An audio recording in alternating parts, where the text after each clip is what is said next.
really appreciate you coming today. I want to put this website in the chat. Figure out how to do it.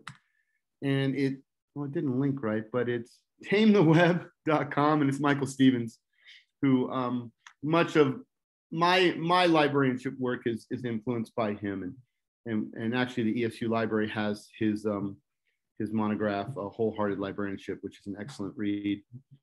It was recommended to me a few years ago by Brenda, and I've enjoyed every bit of reading it, and I've used it in many of the classes that I've taught. So let's go ahead and get started.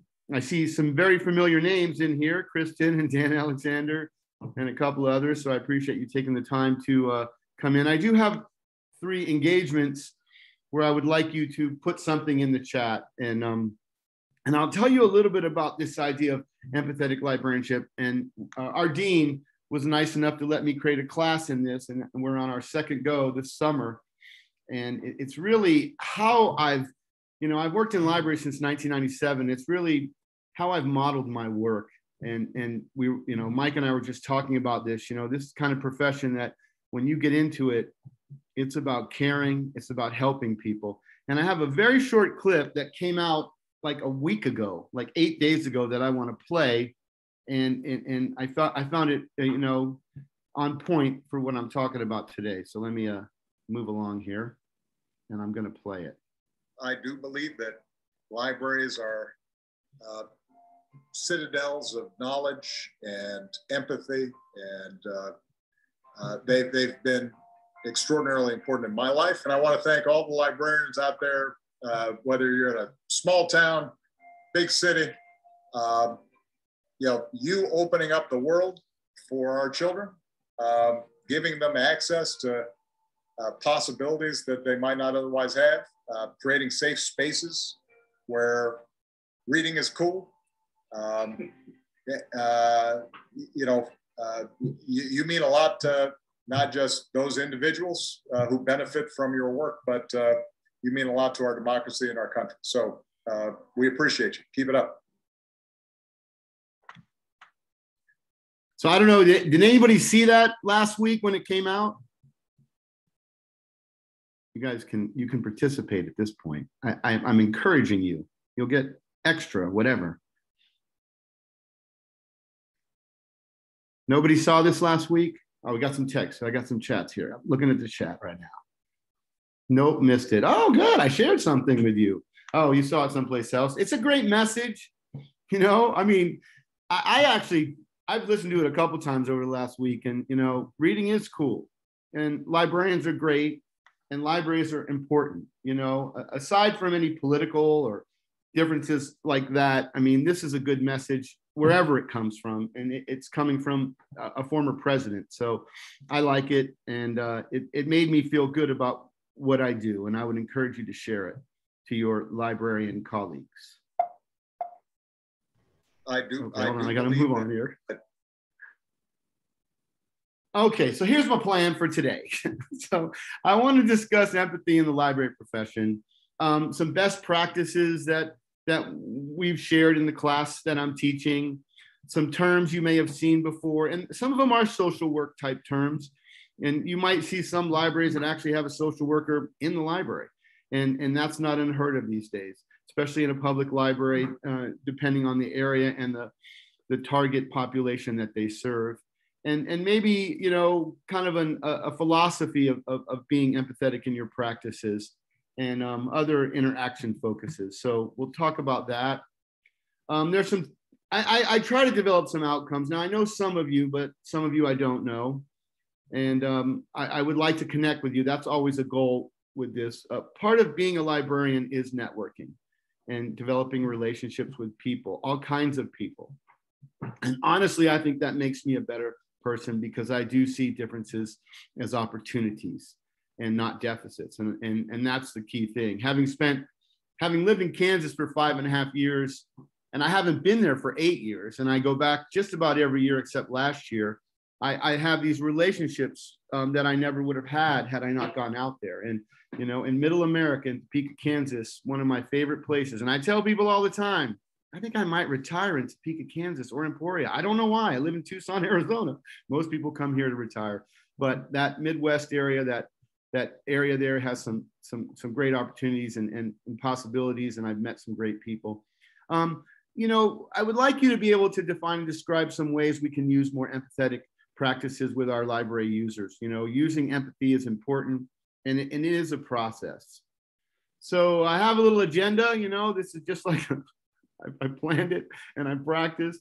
So there are 3 terms, really 4 terms, but 3 we're going to discuss this idea of empathy, cultural humility, and cultural competence. There's some practices I'm going to share with you.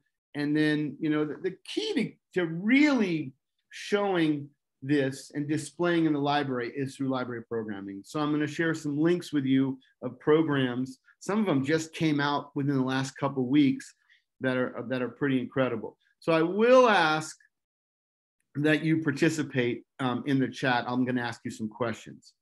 So a little bit about me. I know some of you. Here's my Vita, straight from my Vita. Currently, I'm the library department head at Pima Community College in our distance education division. We serve about 10,000 students a year. We're the largest division of the college right now, and we were before COVID. My background, I've been at Emporia since 2010, August 2010, and I presented and I live in Tucson, and I wrote a book when I worked at Washburn, which was a wonderful experience.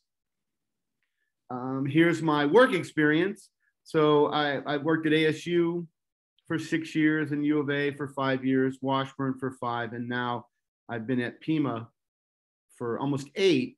And actually the longest place I've ever worked is Emporia State University, because I've been there 10.5 years in a part-time capacity. So that's a little bit about me and why I'm here and why I really enjoyed doing this. So, so if you could put your definition of empathy, or if you want to find one and put it in there, that's fine too. But I'm going to give you a few minutes because I want to read these. So what is your definition of empathy? Oh, Margie's here. Being able to feel with others what they are feeling. Oh, I like that. I like that. Thinking what it is like to be somebody else in their situation, walk in their shoes.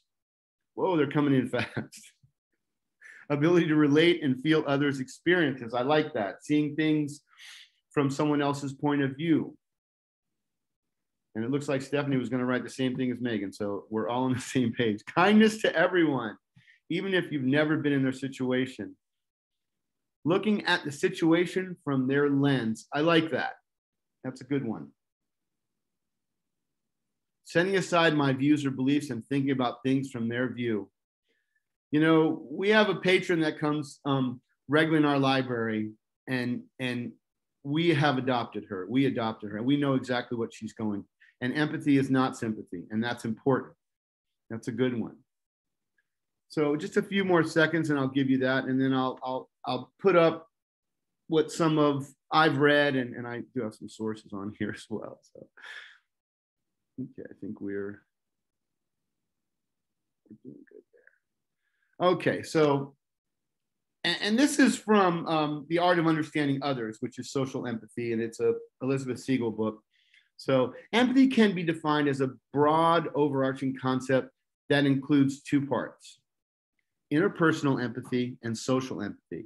And you know, Siegel's book is very informative on many levels, and it's really not written for librarians, but librarians can embrace it. So when you look at interpersonal empathy, it's the expression of empathy between individuals or small group settings.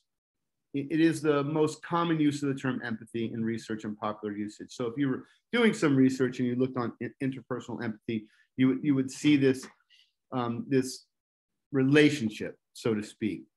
And Siegel's quote here, "The view of empathy is what you would have probably encountered and used in your own life. I feel your pain."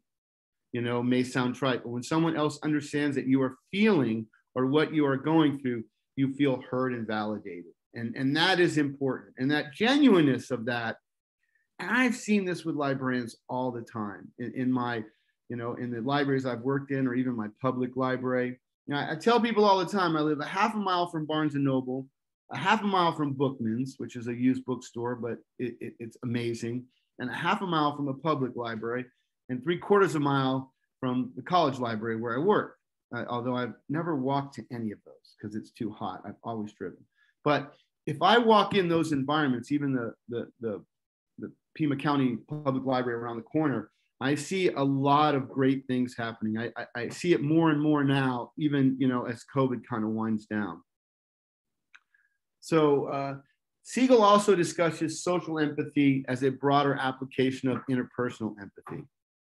And this was, I pulled out some quotes when I was preparing this that really, really stuck with me. It is the ability to understand people and other social groups by perceiving and experience their life situations. And we just said that. If you can know what it's like to walk in their shoes, then you might be more apt to, I don't know. I don't really like the word tolerant, but accepting is probably a better word. When they come in your building and, they have a backpack, metaphorically a backpack, and, they got off a bus and they haven't eaten yet today, and they've got all these things, and one more thing in that backpack to just tip them over. But if someone says hi to them, how are you doing today? And I saw something the other day when I was at the public library. Somebody walked in and the lady at the counter said, how are you doing today? She said, I am doing great. Thank you for asking. And those little things, they do make a difference. And it's important to understand that your behaviors and how you behave. And one of the things that I've seen many places do is to try to train staff and develop them so that, look, we all have problems and we all have life problems, but they're gonna be there when you leave. They're gonna be there when you arrive. If you could put those in a locker, so to speak, if you could take all those problems and put them away for 8 or 9 hours and kind of separate yourself from your own personal issues, it may help you feel a little bit more blessed on some level. Because working in a library, I still think it's the best gig ever. I tell people this all the time. I went in my office yesterday and there were 3 more books. And I was like, because I was off on Monday, and I was like, because I get books in the mail. It's crazy. I order them, they come in, and I put them in the collection. And it's like Christmas or my birthday every day when I open them up. And yes, print is still part of the college curriculum and the public library as well, because they have a new book section. But we are very blessed in what we do and how we help people. And we have to remember that. I want to make sure that I'm not missing any chats up here. I'm on my laptop. I'm on my Mac laptop. So, no, I think we're on point. Okay, so where does empathy start? And these are 4, I'm trying to put vocabulary to how we process this. So that idea of self-awareness and that separation. So, Keith's having a bad day. Keith goes into work and he doesn't allow that, that emotional regulation where I'm kind of balanced. Self-awareness really keeps us from being overwhelmed, and I get up every morning and I was going to show you guys, I have the pad here. There's all this stuff in it. And I do my gratitude list every morning. I write 3 things down that I'm grateful for. Lately, it's been my dog. It used to be the weather, but now it's like 100 and something. So it's not the weather. But if I can display some gratitude, it does help me when I'm working with someone that's very, very less fortunate. And a little bit about my job, even though I'm in the distance division, we still have about 47% of our population at Pima. We're a Hispanic serving institution, which means technology for many of them is a huge challenge. We have technology issues. So we started a lending library because of COVID. So we're dealing with them on a daily basis, all students. And we're hearing stories, and especially from the service industry. We've heard that for the last 15 months. So being able to separate that and understand where I am, with me, and how I can be helpful in a way. I tell people all the time, you have 2 ears and 1 mouth. you know, and it seems like a lot of people want to use their mouth more than their ears. And sometimes it's just a matter of listening to people and, you know, that eye contact and showing, you know, people don't care how much you know until you show how much they care, how much you care. And I believe that, and that you have to be genuine in that. Another division of this is that prescriptive talking means we can imagine what it would be like to be in the situation of another person. And I've gone through that in my job, and I will teach with a narrative, and I will give you information on what I'm doing right now. So right now, what I'm doing is I'm teaching international students as part of a requirement for them to be here. And I teach them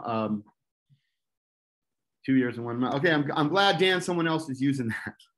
I'm teaching these international students, and they have to have 2.5 hours a week with Keith, because that's part of the requirement for them to be students. So, and I'm teaching them how to be students. We're time management, and we have a great time, and it's a lot of fun. And to hear some of their stories, they're not allowed to work when they come here right now because the campuses are closed. They can get a job on campus, and it you know, it's, I don't know. I can't believe how much I care about what's going on with them, and I try to make myself available, and it actually makes me feel better, which on some level is kind of selfish. I want to help them, and then I feel better, you know. And I've been doing it for a year now. I've had all the international students for a couple hours a week since we closed the campuses. This emotion regulation means not getting swept away by our own emotions. Thus, we can be more easily empathetic when the situation requires us to do so. Okay, so now we're going to move into another term. So next assignment. So what is your definition of cultural humility?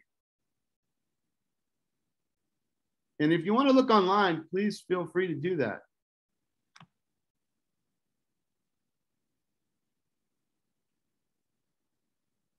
And active listening, as Kim says, so important, so important.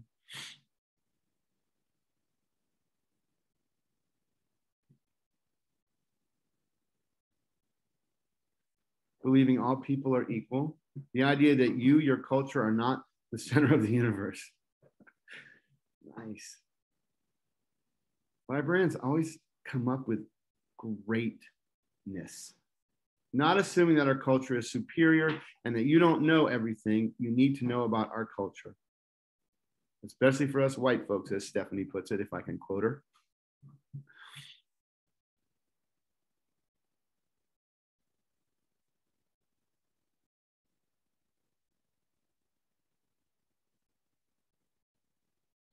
Being at peace with all of humanity. Oh, I like that. Being at peace. We're all striving for some level of peace. Library work brings me an immense amount of peace, to be honest. I mean, working in libraries for, 24 years has been wonderful. So this one might be a little bit more difficult. Now you're going fast. Understanding my experience may be different. Being humble means freedom from the pride or ignorance or arrogance, sorry. Thinking completely, as Ashley Will says.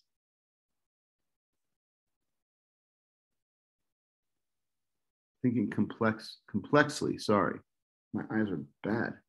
Well, let's move on. So here we have the National Institute of Health definition as a lifelong process of self-reflection. So I don't know that you necessarily get to a point where you're there. It's lifelong. And a self-critique whereby the individual not only learns about another culture, but one starts with an examination of his or her own beliefs and cultural identities. Now, this is where I'll interject a little bit about me. So my father was in the military. And when I was 3 years old, I moved to Italy for 3 years. So from 3 to 6, those formative years, really. From 3 to 6, we lived in an Italian village. We didn't live on base housing for some reason. We lived in like a village. My father actually is Italian. He still is Italian. He's half Italian. So it was his way to go back. He had never been there. So he requested a tour there. Then we came back here for 4 years. And then from 10 to 15, we moved to Japan. So as a person, and if you ever grew up in the military, nobody really looked like me. A percentage did, but it's very diverse. You know, our next door neighbors were African American in Japan. Marcus and Michael Buchanan were our next door neighbors, and we always had company picnics and was very diverse. So in those 10 years, those 15 years, my first 15 years of my life, 8 of them were spent overseas. So I think that definitely influenced me as a person, you know, and it was a cool experience growing up, and it gave me a lot more perspective. Although I do love to travel, and I think because we moved every 3 or 4 years, I love going places and seeing new things. And that openness to differences, I think it helped shape me. So, you know, and that's why one of the reasons why I like going to libraries is because, especially in Tucson, is there's so many differences in people. So this definition, I don't know if it works for you, but it works for me, and you'll see it a lot. So in 1988, these healthcare professionals, Melanie and Jan, described cultural humility as a tool to educate physicians to work culturally, ethnically, and racially diverse populations. So the medical field is even embracing it on some level, trying to understand differences.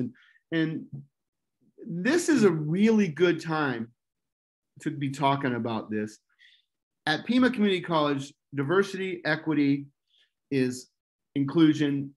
We have a whole division now on it. And it is more than just rhetoric. It is more about than talking about it. It is about doing and making things fair. Our common reads all center around resources that raise the awareness of this, and being able to understand that we're different, but we're the same on some level.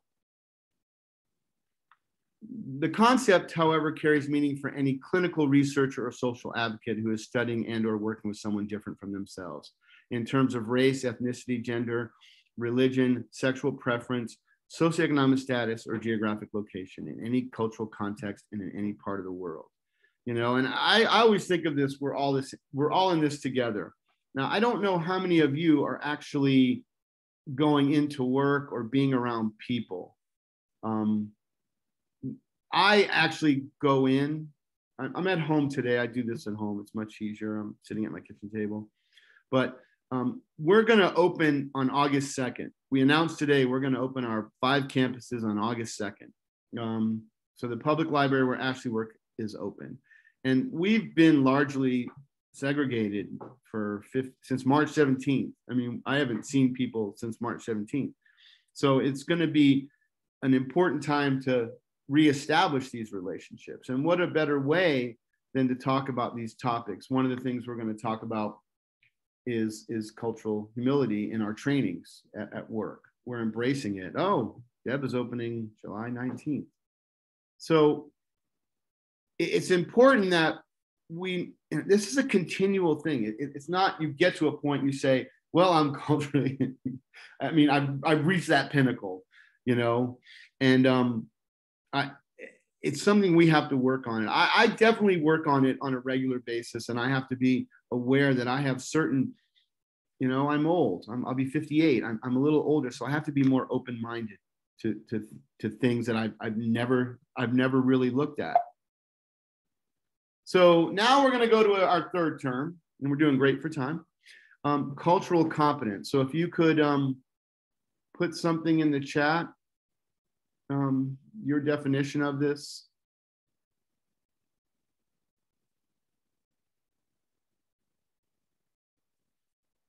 What is your definition of cultural competence?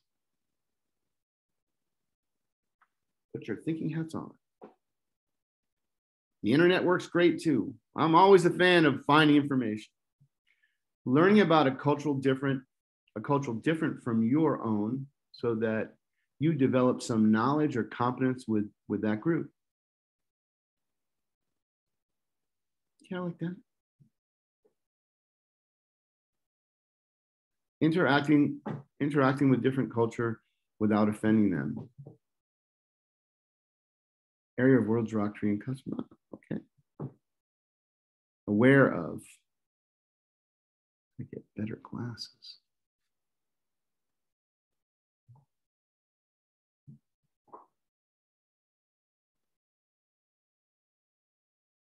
Many times having these conversations with your staff can be challenging, you know. Ability to understand and respect different cultures.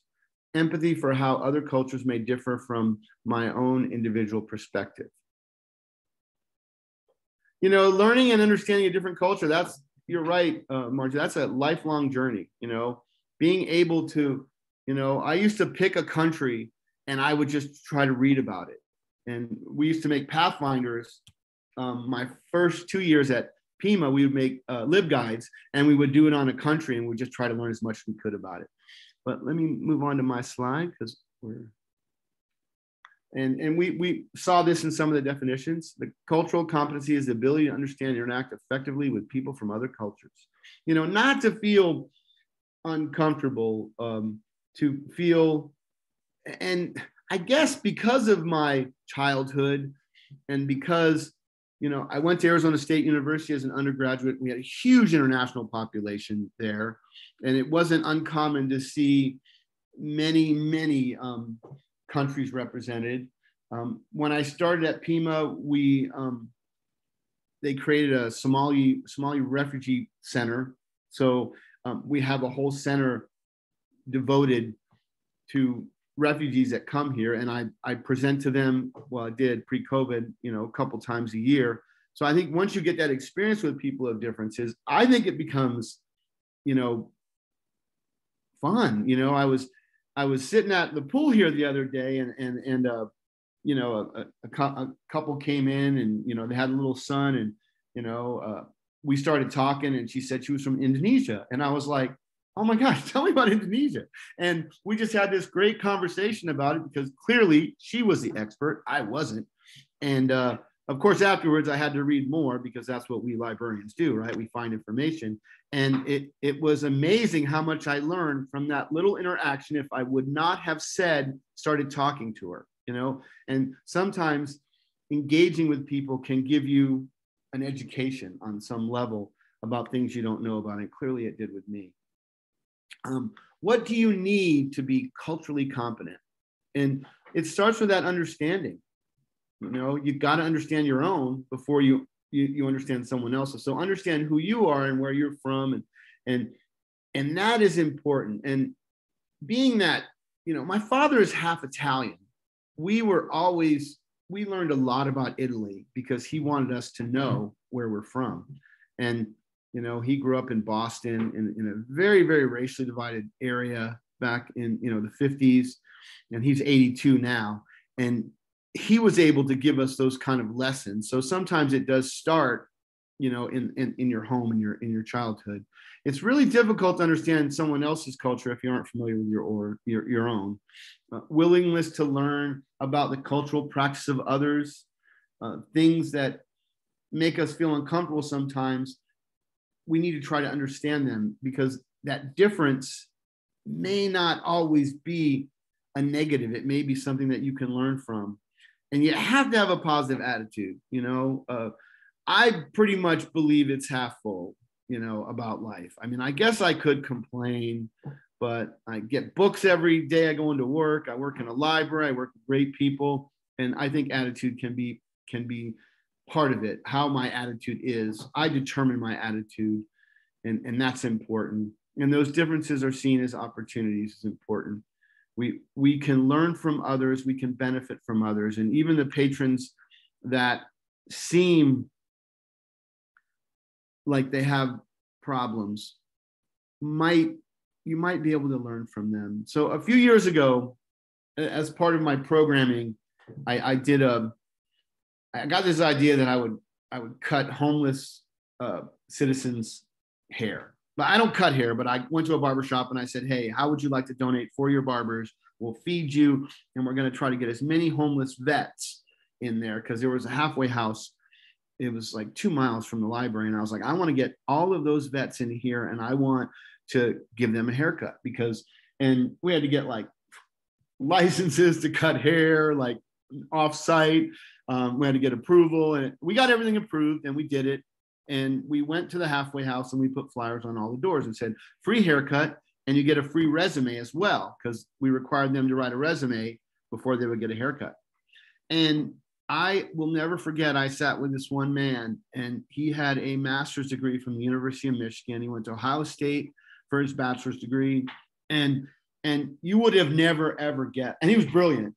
And he was a brilliant, man. And we sat there and we did his resume, and articulate, and, you know, then you heard his story, and it was wow, you know, it was wow. And so those kind of programming, that's why I mean, library program can help you see these differences. If you get more people in, and really library outreach is the most vital part of any library. I often think that the outreach librarian really controls my fate a lot of times, you know, and how we market ourselves, because if there's no people, then they don't need me, right? They don't need a library director, a librarian, and so forth. So moving on. So one perspective, and this is more of a social work concept, and you can do some research on this, or you can take my class and we can talk about it. So it's this person environment perspective, a practice guiding principle that highlights the importance of understanding an individual and individual behavior in light of the environment context in which that person lives and acts, right? So I often think people come to me and they have stories, and we could call it baggage. And, you know, they've done this, they've done that. They've gotten knocked down 7 times and gotten up 8 times, right? They're resilient.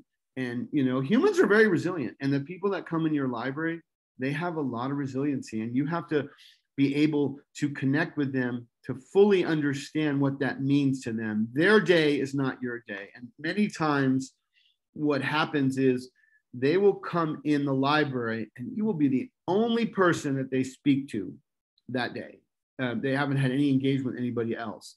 And that's why if you're a front-facing person, now, if you're working in archives, or you're working in technical services and you're in the back of the house, maybe not so much. But if you step out to use a bathroom and somebody's there, you know, if the bathroom's out in the public area, it's not a bad idea to say hi to somebody and ask them how their day is going. You would be surprised how that little thing, there are 2 things when I learn perspective on people, is when I learn their name, I try to remember their name and call them by their name. And as crazy as that sounds, it works. They feel better for some reason hearing their name, and it makes them feel more at home and comfortable in your library. And then you develop those advocates that you need when things are going bad, and they're there to, you know, be there to support you and your library. And remember, libraries never have enough money, and so the patrons are really the most important commodity. You know, they're the part of the library that matters. Because I really don't believe people go to libraries for the stuff anymore. I think they go for the people, and they want empathetic, caring people that are genuine and really want to help them find what they need to find. And sometimes, you know, it's just a nice day. They just want to have a nice day, and they want to walk in the building. So here's a little bit more on this idea of person and environment perspective. People can be heavily influenced by their environment. We know this. It's important for us to understand an individual and their behavior through their environment. And, you know, think about the reference interview. When you're doing a reference interview and you talk to someone, and, you know, to get some ideas on them, there's a lot of open-ended questions, which are not yes or no questions, right? They're open-end because you want them to talk and we want to listen. So it's important that you take that information in to better understand them and to better serve them. We serve people in libraries, right? We're, in many cases, if you work for a government, and I've worked for the government for 24 years, and I have a retirement through the government. So I serve, you know, our citizens, and they pay me they pay taxes and they pay me. So I understand that process. And it's always my goal to exceed their expectations. A person's environment, along with their experiences, will help shape the way they view the world, how they think, and why they respond the way they do. And I don't know, have any of you seen the public? The library movie, you should have seen it in some of your classes if you went to Emporia. Okay, so yes, great movie, great movie. I mean, it really, and I'm not a public librarian, and I recommend that movie to everybody, everybody.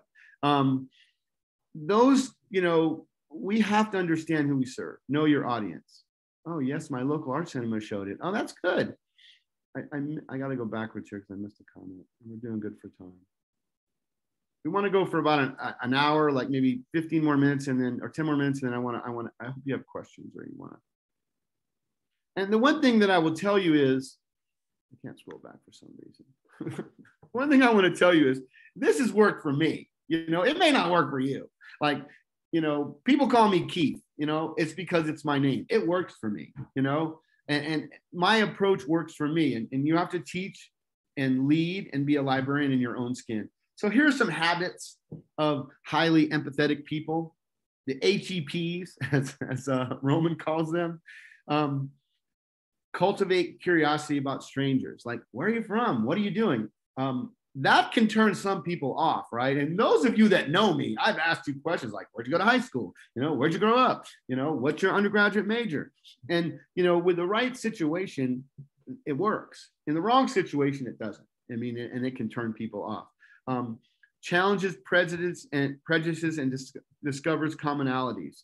And I think that's important. If I can meet someone on the same ground, for example, when I was talking to the vets, and I would tell them, I went to a DOD school. My father was in the military. And that was the bridge between us. And they're like, oh, where did he serve? What was his MOS? That's like their designation in the military. I was like 32 Zulu. I knew that because my dad told me one time. And so when you have those commonalities, and this is about relationship building, then it's easier that way if you have something in common with someone. Try another person's life, walk in their shoes. I think of that movie, the Eddie Murphy movie, where they switched places, and it's from 3 years ago, and he went from poor to rich, and then the rich guy went to poor. So being able to go to walk in someone's shoes might give you a better perspective. Listen hard and open up. So when you're listening, really listen and be attentive. Don't try to multitask, because multitasking, very few people multi-finish. A lot of people multitask, but they don't multi-finish. And when you're focused on one thing, especially when you're listening, it's important. Inspire mass action and social change. And the last one, develop an ambitious imagination. When I wanted to cut these haircuts for these vets, I had this vision.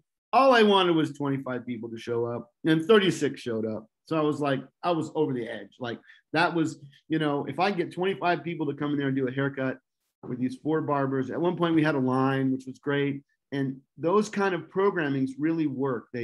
Those unique experiences. Oh, and there is a comment about, I've noticed that folks from Soviet countries are very reserved. And I think we have to understand that people are going to be different. And we have a lot of Native American students, and we have to understand, and that's part of being understanding and approaching things differently depending on who you're talking to, quite honestly. So I want to share a little bit of library programming. So this is from 2012. My library had a library nurse program, and it was interesting when they implemented. They no longer have it right now. COVID kind of changed everything. They got some grant funding, and they had this library nurse program, and it was a success. Because here's the problem. Back then is, many of the people that come to the library, at least this library system, didn't have health insurance, right? So if they would get sick, something would happen, and they didn't understand the process of getting on access. And so the county took an active role in a very empathetic, caring program. And when you think about going to the library and getting a book, but going to the library and working with a nurse, I mean, that is pretty unique. And these kind of programs exist. And we have to understand that there's a resource to find all of these.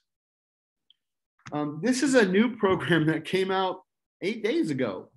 And it's more than a pronoun. Small town library hosts illuminating discussion on gender identity. Now, I'm a librarian. I will tell you this. I can't even count the number of times people have contacted me with questions on pronouns and trying to understand them as these become part of, more part of society than ever has ever been. And this is a pretty transformative program right here. And it also helps people. And that's the whole idea. And it is kind of a different topic, but I'd like to know, I want to know if it works. I'm actually going to email Hannah on here and ask her how it worked out and see if they're going to do it again. That's the main thing, if they're going to do it again.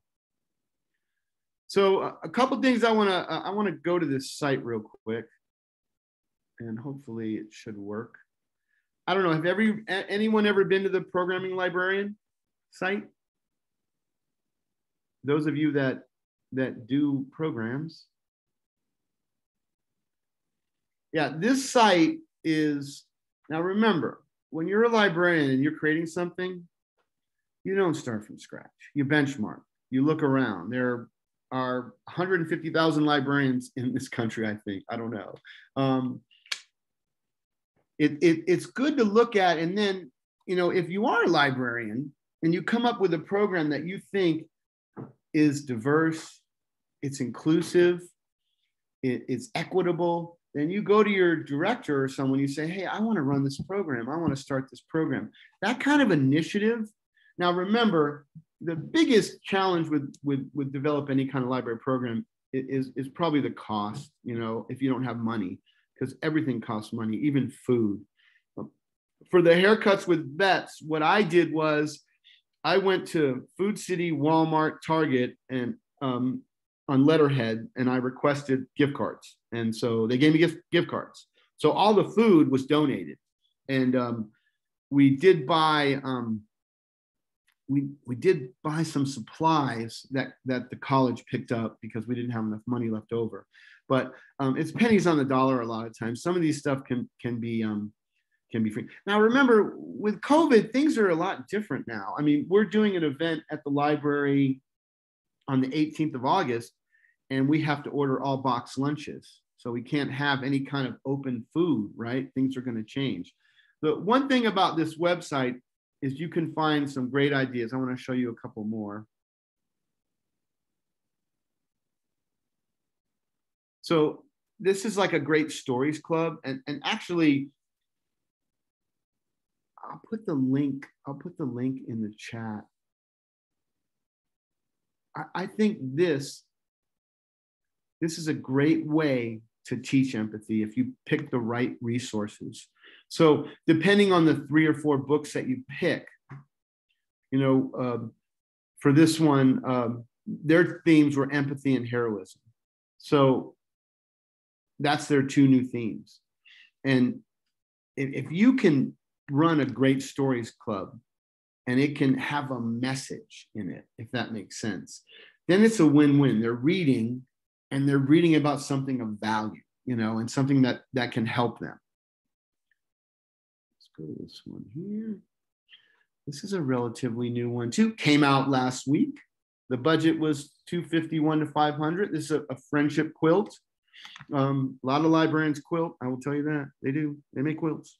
I've seen them. Kelly Weber at Washburn University had a bunch of quilts in her office that she made, so I remember that. But this just came out. It's in Massachusetts.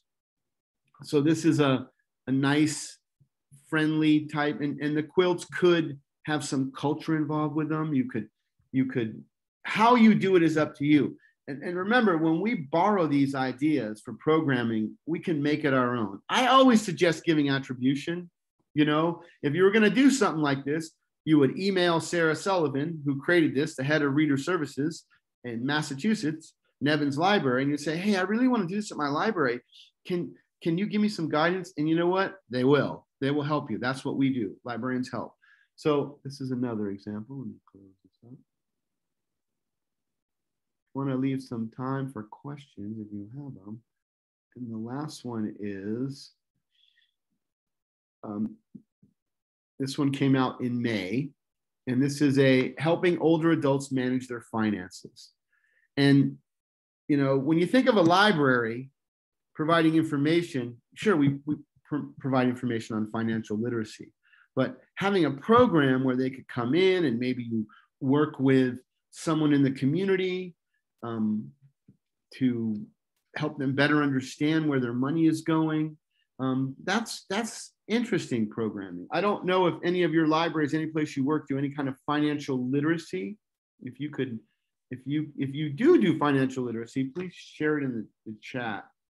You probably do technology literacy programs, right? Like Microsoft Word and those technology training.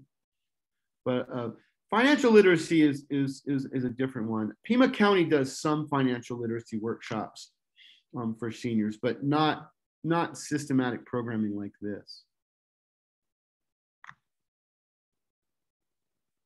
Okay, so I planned for about 45 minutes and I wanted to leave time for questions, and we're at 46 minutes. So what questions do you have?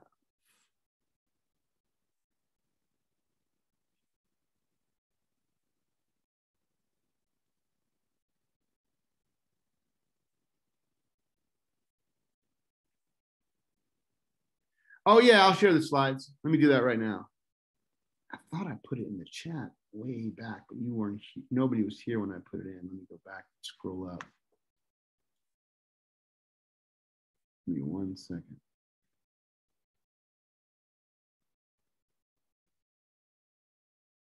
I'm lassoing it right now. And that should be it. The one thing that I will tell you is, and I in 46 minutes, I can't tell you about developing people skills or working with people.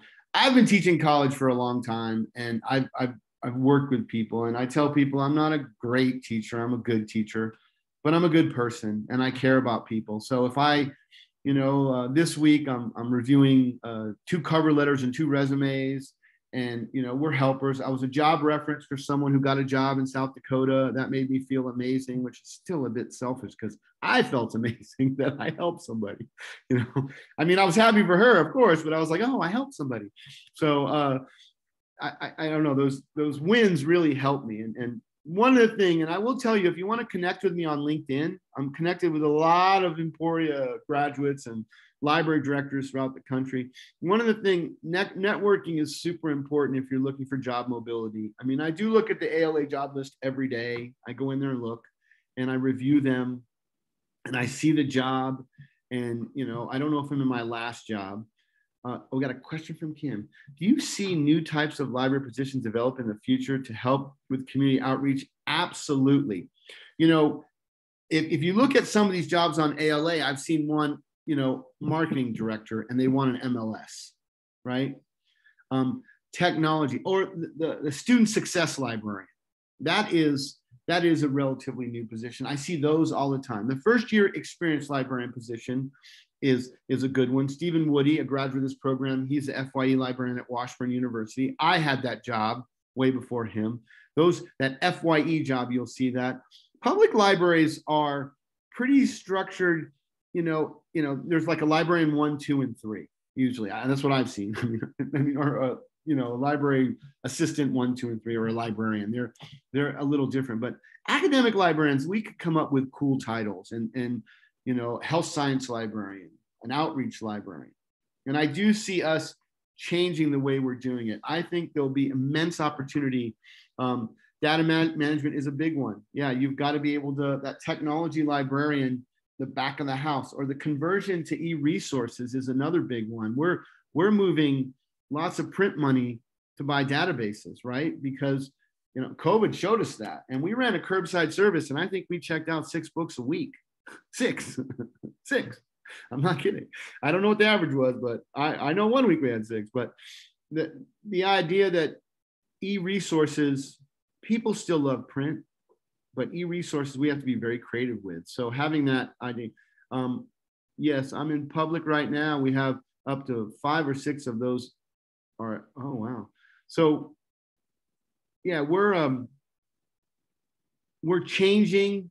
You have to remain flexible. The main thing is, oh yeah, librarians 1 through 6. That's a step process. Digital resource librarian. I see that all the time. Digital resource librarian, because you have to be able to know, you know, and I don't know that you need to know shibboleth or you need to know proxy systems or e-proxy, but you need to know how to find that information, right? You need to know how to, if the databases are down, you need to know how to fix it. And that's usually a call to EBSCO and say, hey, we're not authenticating. And it's becoming easier and easier. And hopefully, you know, you learn a little bit about those technical aspects to understand how we authenticate. If the contract allows for off-site use, some databases do, some databases don't. You have multiple users. We have a database that has 5 users. If a 6th person tries to get on, they can't get on, they have to wait. So those kind of issues, and that would be your digital resources. You know, that digital resource librarian, they're dealing a lot with vendors in many cases because they're handling, we have 77 databases at Pima, 77. And we have EBSCO, Gale, Springer. We have all the major ones. And so someone has to do all that. I came from academic, and then there's a lot more movement change in academic. Yes, exactly. Yeah, AKA an E-free resources librarian. Yeah, same kind of title. But public libraries have more formal 1 or 2 designations. Yeah, and I'm in a faculty position. So one thing about, you know, if you want to know anything about higher ed, I've been in a nominal position, which is got to vote, but I didn't have tenure. We don't have tenure at Pima. U of A and ASU both have tenure track positions, but they're faculty at ASU and their appointments at U of A. So it just depends. Faculty, I'm a faculty librarian, so I'm part of the faculty. And but I'm a 12-month, and most faculty are 9 months. So it's a little different. It's a little different everywhere. Higher ed has different, you know, those of us that work a lot of places know the differences. So hopefully you can find me on LinkedIn if you so desire. If you want to connect, or I'm always looking to write. So if you ever want to publish, I don't have to publish as part of my job, but if you want to write something, I do like writing, co-authoring something. I try to make a difference. And I was telling one of the people I supervise, and my motto is just don't be a jerk. I've walked in libraries and I've seen people that have like a dismissive attitude. They're looking down a lot. They clearly don't have any empathy. They're happier when they leave than when they come in. And, if you have a job you hate, find another job. I mean, find something you love, because if you get to do what you love, it's really not like work, right? I mean, it's like you get to enjoy what you do. You have to enjoy what you do. And the MLS is very transferable too. And you can look all around. I have a friend that's worked for Gale or EBSCO for 15 years. And, he's an entrepreneur and he has a nice house and, nice cars. And, he's on the other side where, academic librarians, I haven't had really a raise in 8 years, honestly. I've had these little raises, but nothing substantial because there's no money and our enrollment's going down. So it's a little different. So in the last few minutes, what other questions do you have? I do appreciate you guys coming. It's more people than I thought would have attended. So that's wonderful.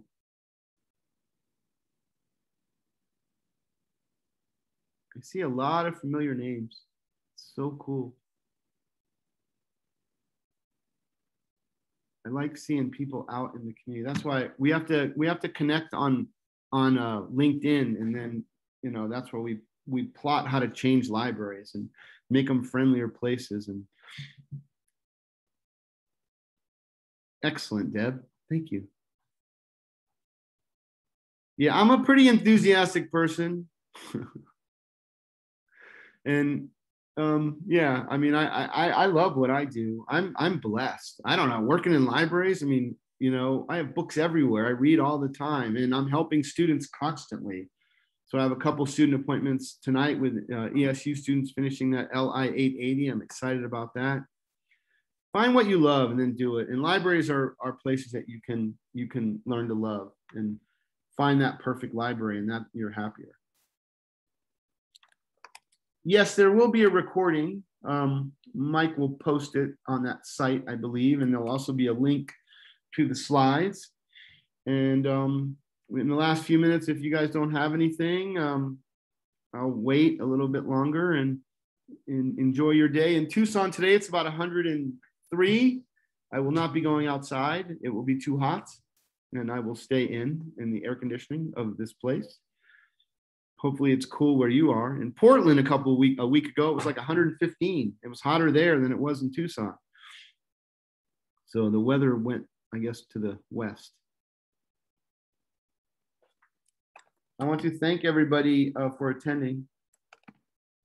Oh, 82 and a late. Thanks for attending. I appreciate it. I know your time is important.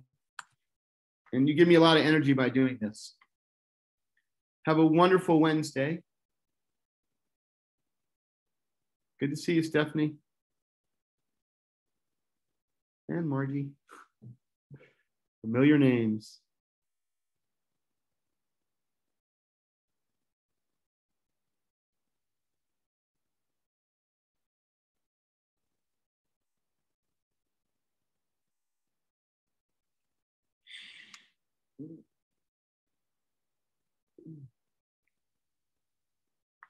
Ashley Will in the house. All right.